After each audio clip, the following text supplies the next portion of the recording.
Bismillahirrahmanirrahim. Qala al-mu'allif rahimahullahu ta'ala wa nafa'na bi ulumi fid dharain al-Fatihah. A'udzu billahi minasyaitonir rajim. Bismillahirrahmanirrahim. Alhamdulillahirabbil alamin arrahmanir rahim maliki yaumiddin. Iyyaka na'budu wa iyyaka nasta'in ihdinas siratal mustaqim. Siratal ladzina an'amta 'alaihim ghairil maghdubi 'alaihim waladdallin. Bismillahirrahmanirrahim. Paslun utawi ku pasal sawiji. Yun basul mayitu liar bayi solin yun basu den aina keduk opo al mayitu mayit liar bayi solin karena papat piro-piro perkara. Lil gusli sawiji ngadu karena ngadusan. Wali taujihihi ilal kiblat lan karena medepaken mayit ilal kiblat maring kiblat. Walil malilan karena harta idadu pinatet kala den kubur yamal mahu sarta mayit. Walil mar'atilan karena wong wadon idadu pinatet kala den kubur ya.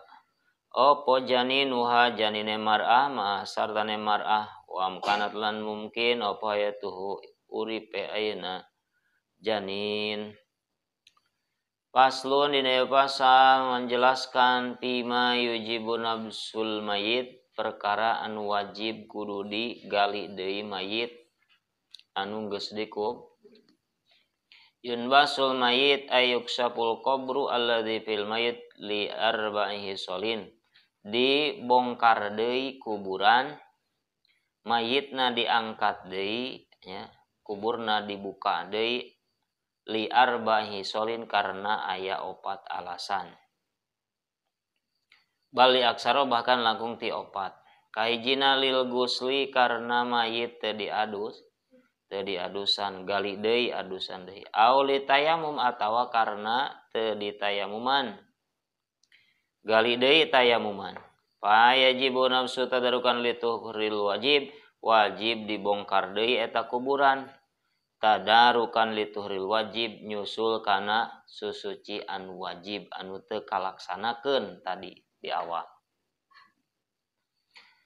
Dengan satu catatan idza lam yatagoyyar di mana-mana si mayitna henteu robah teu acan buruknya. Acan bau aya malam yantin bihilapi malaudupina bila kapanin au pi haririn palayun basu. Mayitna can buruk, mayitna can bau. Beda lamun mayit dikubur tanpa dikapanan, tanpa dibungkus. Eta mah palayun basu atawa mayit di kapanana ku kain sutra, mayitna lalaki dibungkus kain kapan sutra, pedah nu beunghar meunanya artis konglomerat.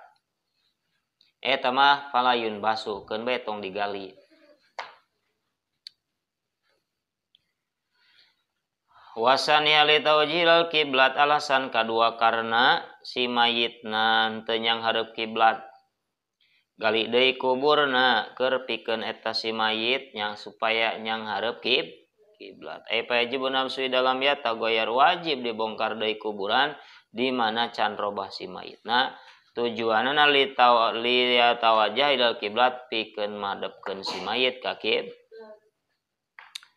Seur Imam Sobari parun ida dupina mustalkian wajulil kiblat di mana mayit dikubur nangkarak. Wajahna yang hareup kiblat bian kana trijlahu ilaiha. Tuluy ayeuna dua ayeuna sukuna mayit ilaiha ka kiblat berarti nyirah mana? Sirahna ka wetan, sukuna ka kulon kiblat. Haruma haram eta metakeun mayit siga kitu. Wa nu bisa tuluy kumaha kudu digali deui eta kuburan malam ya tagoyar salagi encan robah mayit.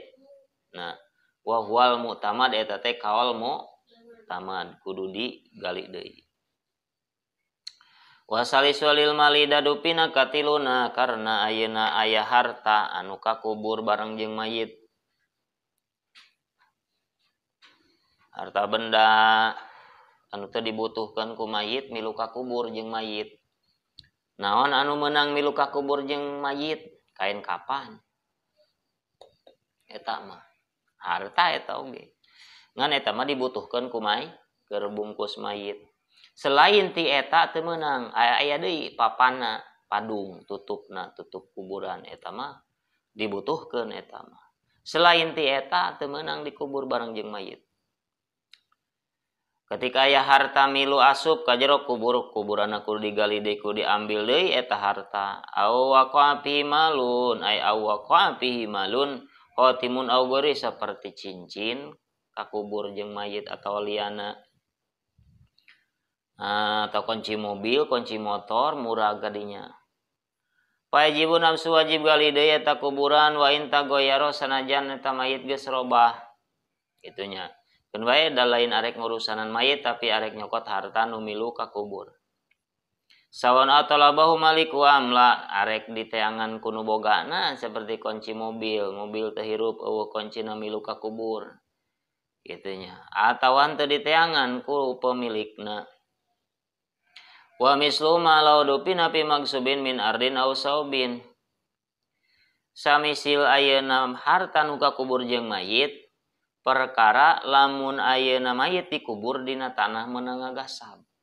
Tanah batur, lain tanah umum, tanah TPU nya tempat pemakaman umum lain. Ieu mah tanah pribadi, geduk mayit dikubur dina tanah batur teu bebeja. Au saubin atawa ayeuna kain kapana menang ngagasab, menang ngarampas di batur. Ujida mayud panu kapanggih deui tanu dikubur teh kuno bogana au yuk panu pil mayit payajibu nafsu wajib digali deui dipinahkeun mayitna atawa kain kapana ganti. Wa inta goyaro cenah sanajan ayeuna srobah liyaruda kullun li sahibihi supaya dibalikeun deui ka pemilik. Nah, kain kapana balikeun deui kana bogana, mayit pinahkeun lamun catatan ka dituna tuh nya malam yardo bi baqaihi salagi nu boga tanah teu ridoeun eta mayit dikubur dina tanah maneh. Wa illa pala lamun henteu teu ridho berarti lamun ridoeun mah kitu nya pala ulah digali deui kan bae geus di dinya. Todenya walau bala amalan di nafsihi lamun ayeuna mayit nelen kana harta milik manehna. Naon cincin lag dilegleg. Da ayeuna cincinna berharga misalnya. Mahal hargana leg dilegleg da. Teu boga ahli waris bisi kapanggiheun ku batur. Wa mata maot eta jalma lam yunbas teu kudu digali. Itunya au mala goirihi atawa nu ditelen teh harta batur, cincin batur dilegleg teh. Wa talabahu malikuhu diteangan ku pemilikna eta teh nu bisa gali eta mayit wasuqo jaupuhu operasi dibedah kitunya beteungna cokot cincin wa ukhraju minhu kaluarkeun warudali saibih balikeun kanu boga.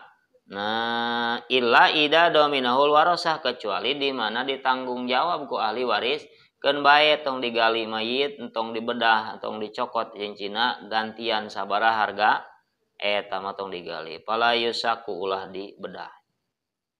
Alal mutaman cekal mutamad. Wal farqu baina masalatil ibtila wal wuku annal ibtila pisaki hatkun hurmatal mayit. Bedana masalah nelen jeung masalah ayeuna harta anu milu ka kubur nu murag ka kubur teh anal ibtila pisakihi ibtila nya nelen ayeuna pisakihi dina ngabedah mayit hakun eta ngahilangkeun kana kahormatan mayit matak mending keneh diganti ditanggung jawab ku ahli warisna daripada mayit kudu dibedah anu sok ayeuna dibutuhkeun teh geuning ayeuna nya diotopsi mayit geus dikubur digali deui diotopsi Warobi walil marati dadu pina janin wa mahawam kana tayatu kaopatna alasan digali mayit nunges dikubur teh di mana dikubur eta si mayitnya di mana karena ayeuna alasan kaopat karena ayeuna hiji istri dikubur bareng jeung janina muam kana tayatu mungkin hirup eta janin di jero beuteung awewe eta gitunya mungkin aya detak jantungna biakuna law sita tuasurin eta si mayit si ayeuna janin teh umurna genep bulan pa aksaro kurang ti genep bulan mah entong sanajan ceuk informasi wah eta hirup janina entong tong diwaro atau lebih ti genep bulan pajibun nafsu tadrukan lil wajib nya kudu digali deui sabab nu nyusul kana perkara nu wajib lan wajib saku jauh pihak sabab wajib sesar ngoperasi awewe atau mayit awewe anu aya janinan terus mungkin hirupna wajib eta diambil orokna qabla dapni samemeh dikub pailam turjahayatu lamun teu kaarep-arep hirupna nama bikaulil kuwabil harumasaku gitunya cek pendapat ayeuna nu bisa ditarima nyaeta nu make alat naon disebutna teh pendeteksi jantung teh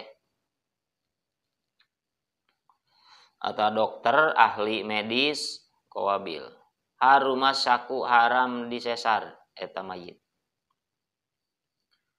lakin tu raju minal qabri tetapi na kaluarkeun eta si mayit ti kuburan gali deui wa yuhrodapnu engke tungguan ulah wakadikub akhirkeun nguburna hatta yamuta nepikeun ka maot eta si janin teh wa minal golati sapalitina kasalahan cenah ieu pendapat anu salah ayu qala yudauna wajarin simpen we cenah batu di luhureun ayeuna beuteung eta mayit liamuta supaya janina maot cenah di jero faina fi qatlan lil janin eta pendapat kitu teh nyaeta ngabunuh janin eta salah eta wallahu alam bisawab al-fatihah.